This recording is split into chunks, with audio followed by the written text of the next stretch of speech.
Chapter 1. Anticipation in the Air. The sun hung low in the sky, casting a warm golden hue over the quiet neighborhood of Maplewood. It was the day of the annual neighborhood barbecue, a cherished tradition that had been celebrated for years. Families gathered in the park, laughter and the enticing aroma of grilled meats wafting through the air. For the Williams family, this event was more than just a barbecue. It was an opportunity to connect with their neighbors, share stories, and feel a sense of belonging. As the Williams family prepared for the day, excitement buzzed in their home. The kitchen was filled with the sounds of clattering pots and pans, and the air was rich with the scent of spices. Mrs. Williams, a talented cook, had spent the morning perfecting her famous barbecue ribs, marinating them in a secret blend of spices that had been passed down through generations. Her husband, Mr. Williams, was busy slicing fresh vegetables for a colorful salad, while their two children, Jamal and Aisha, helped by setting the table and packing their favorite drinks. "Are we ready?" Mrs. Williams asked, wiping her hands on a dish towel and glancing at the clock. The family had planned to arrive early, hoping to help set up and greet their neighbors. Jamal, the older of the two children, nodded enthusiastically, his eyes sparkling with anticipation. Aisha, still a bit shy, smiled and clutched her favorite stuffed animal, ready to make new friends. As they loaded their car with the food and supplies, the Williams family shared their hopes for the day. They envisioned laughter, games, and the joy of reconnecting with familiar faces. "I can't wait to show everyone my new dance moves," Jamal exclaimed, already imagining himself at the center of attention. Aisha chimed in, "And I want to play on the swings with the other kids." Their parents exchanged knowing smiles, their hearts swelling with pride at their children's enthusiasm. With everything packed, they set off toward the park, the excitement palpable in the air. The drive was filled with chatter about the day ahead, each family member contributing their own ideas for fun activities.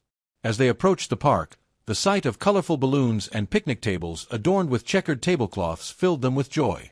The sounds of laughter and music drifted through the open windows, creating an inviting atmosphere that made their hearts race with anticipation. However, as they parked and stepped out of the car, a subtle shift in the atmosphere caught their attention. The cheerful sounds of the barbecue seemed to fade slightly, replaced by a tense undercurrent that made the hair on the back of their necks stand up. The Williams family exchanged glances, a flicker of uncertainty passing between them. They brushed it off, attributing it to their nerves, and walked toward the gathering, ready to embrace the warmth of community. Little did they know, the day would unfold in ways they never expected. Chapter 2. The Shift in Atmosphere. As the Williams family approached the park, the vibrant scene before them was filled with familiar faces. Neighbors were chatting, children were playing tag, and the tantalizing smell of grilled food wafted through the air. It was a picturesque day, one that should have been filled with joy and camaraderie. Yet, as they drew closer, the atmosphere began to shift in a way that was hard to ignore. The first sign of unease came when a group of neighbors, who had always greeted them warmly in the past, suddenly fell silent. Their laughter faded, replaced by hushed whispers that seemed to ripple through the crowd. The Williams family exchanged puzzled glances, unsure of what to make of the sudden change. Mrs. Williams felt a knot tighten in her stomach, but she brushed it aside, determined to focus on the positive. "Let's go say hi to Mr. Thompson," Mr. Williams suggested, pointing to an older gentleman flipping burgers at the grill.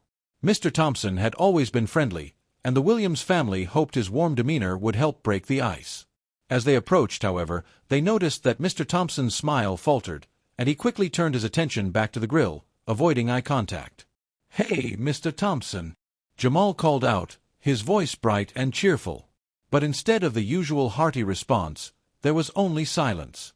The Williams family stood there for a moment, the weight of the unspoken words hanging heavily in the air. Aisha clutched her stuffed animal tighter, sensing the tension that had suddenly enveloped them.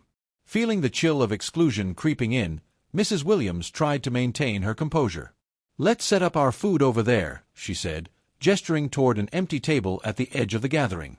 The family moved to the table, their hearts sinking as they noticed the way some neighbors glanced their way, whispering to one another and casting furtive looks.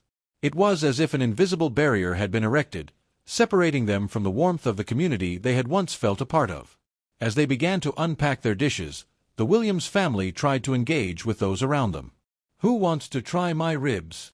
Mrs. Williams called out, her voice filled with hope. But the response was tepid at best. A few neighbors turned their backs, while others exchanged uncomfortable glances.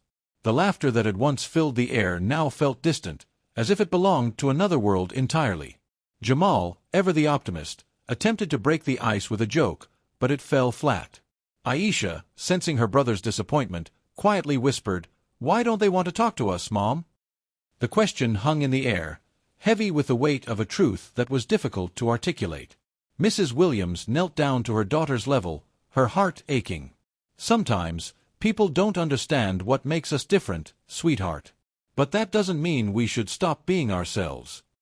Despite her comforting words, Mrs. Williams felt a deep sense of sadness wash over her. The barbecue, which had once promised connection and joy, was quickly becoming a painful reminder of the biases that still lingered in their community. As the sun began to dip lower in the sky, casting long shadows across the park, the Williams family found themselves grappling with a reality they had hoped to leave behind. They tried to make the best of the situation, but the feeling of exclusion was palpable. The laughter of other families echoed around them, a stark contrast to the silence that enveloped their table. It was a moment that would linger in their hearts, a painful reminder that even in a place that claimed to be inclusive, barriers still existed. As the evening wore on, the Williams family made the difficult decision to leave early, their spirits dampened but their resolve to find belonging stronger than ever. Chapter 3. A Heartfelt Departure. As the sun began to set, casting a warm orange glow over the park, the Williams family sat quietly at their table, the vibrant atmosphere around them feeling increasingly distant. The laughter of children playing tag echoed in the background, but it felt like a world away. Mrs. Williams glanced at her family, her heart heavy with the weight of their shared experience. She could see the disappointment etched on Jamal's face, and Aisha's eyes, usually so bright, were clouded with confusion. "Maybe we should just go home," Mr. Williams suggested softly, his voice barely above a whisper. He had been watching the interactions around them, feeling the sting of exclusion as keenly as his wife and children. "We can have our own barbecue at home, just the four of us. We can make it special." Mrs. Williams nodded, her heart aching at the thought of leaving but knowing it was the best choice for their family. "You're right," she said, forcing a smile for her children's sake. "We can have a family game night and enjoy our food together. It'll be fun." As they began to pack up their dishes, the atmosphere felt heavy with unspoken words. Jamal helped his mother wrap the leftover ribs, his enthusiasm dimmed but not extinguished. Aisha, still clutching her stuffed animal, looked around at the other families, her small face reflecting a mixture of sadness and confusion. "Why don't they want to play with us, Mom?" she asked again, her voice barely above a whisper.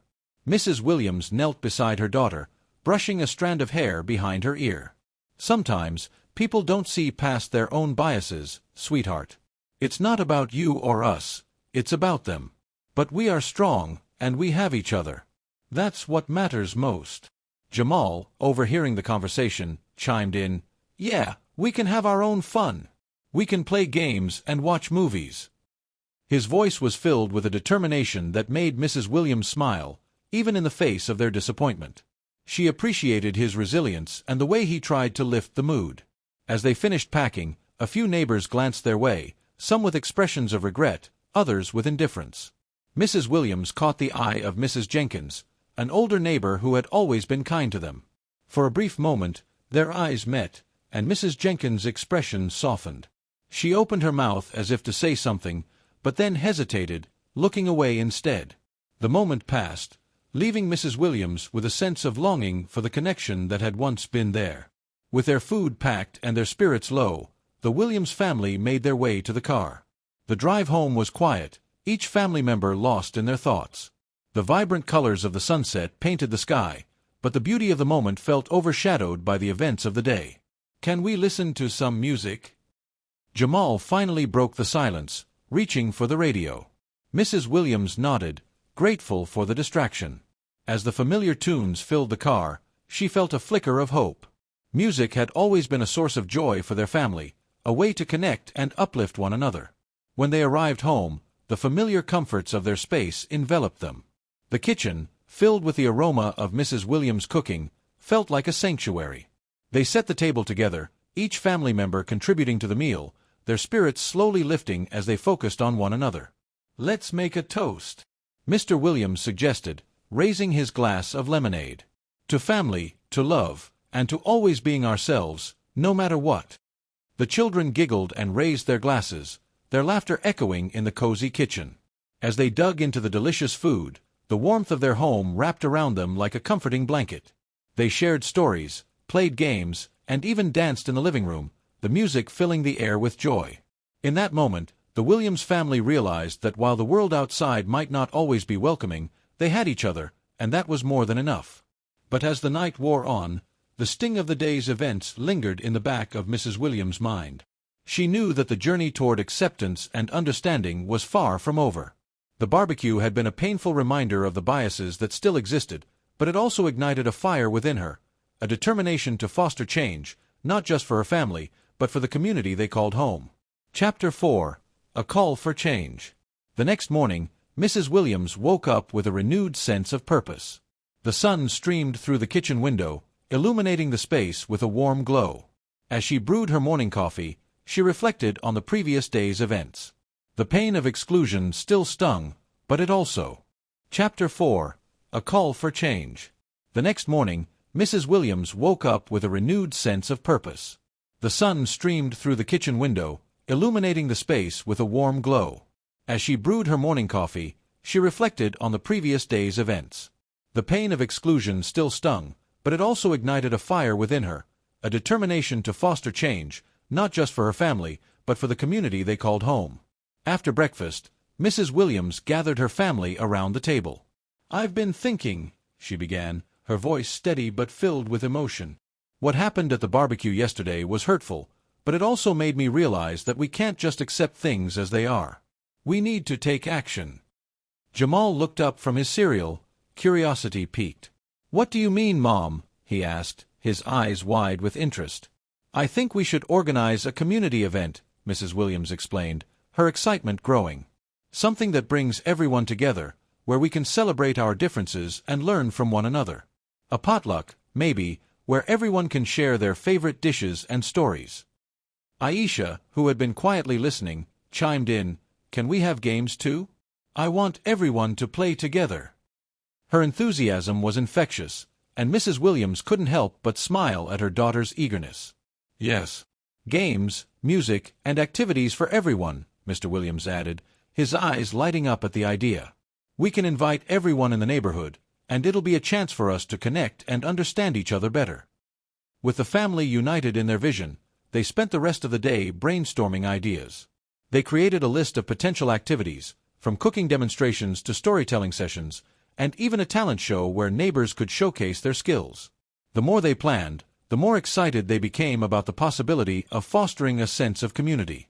As the days passed, Mrs. Williams took the lead in organizing the event.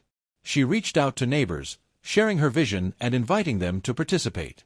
Some were hesitant, still caught in the biases that had been evident at the barbecue, but others were eager to help. Slowly, a coalition of families began to form, united by the desire to create a more inclusive environment. Mrs. Williams also took the time to speak with Mrs. Jenkins, the neighbor who had hesitated to approach her at the barbecue. Over coffee, Mrs. Jenkins expressed her regret for the way things had unfolded. "I didn't know how to react," she admitted, her voice filled with sincerity. "I've lived in this neighborhood for years, and I've seen how things can be. I want to help, but I'm afraid of saying the wrong thing." Mrs. Williams listened intently, appreciating Mrs. Jenkins' honesty. "It's okay to be afraid," she replied gently. "What matters is that we're willing to learn and grow together. This event is a chance for all of us to come together, to break down those barriers." As the date for the community potluck approached, excitement began to build. Flyers were distributed, and word spread throughout the neighborhood. Families began to sign up, eager to contribute their favorite dishes and participate in the activities. The Williams family felt a sense of hope blossoming within them, a belief that change was possible. On the day of the potluck, the park was transformed into a vibrant tapestry of colors and sounds. Tables were adorned with dishes from various cultures, each one telling a story of its own. The air was filled with the tantalizing aromas of food, laughter, and the sounds of children playing. As families began to arrive, Mrs. Williams greeted each one with a warm smile, her heart swelling with gratitude. She watched as neighbors who had once turned their backs on her family now mingled, sharing food and stories. The barriers that had once separated them began to dissolve, replaced by a sense of camaraderie and understanding. Jamal and Aisha ran off to join the other children, their laughter ringing through the air as they played games and made new friends. Mrs. Williams felt a sense of pride as she observed her children embracing the spirit of the day, their joy infectious. As the sun began to set, casting a golden glow over the park, Mrs. Williams took a moment to reflect on the transformation that had taken place. The potluck had become more than just a gathering. It was a celebration of diversity, a testament to the power of community. With a microphone in hand, she gathered everyone's attention. "Thank you all for coming today," she began, her voice filled with emotion. "This event is a reminder that we are stronger together. Let's continue to build bridges, to learn from one another, and to create a community where everyone feels welcome." The crowd erupted in applause, and Mrs. Williams felt a wave of hope wash over her.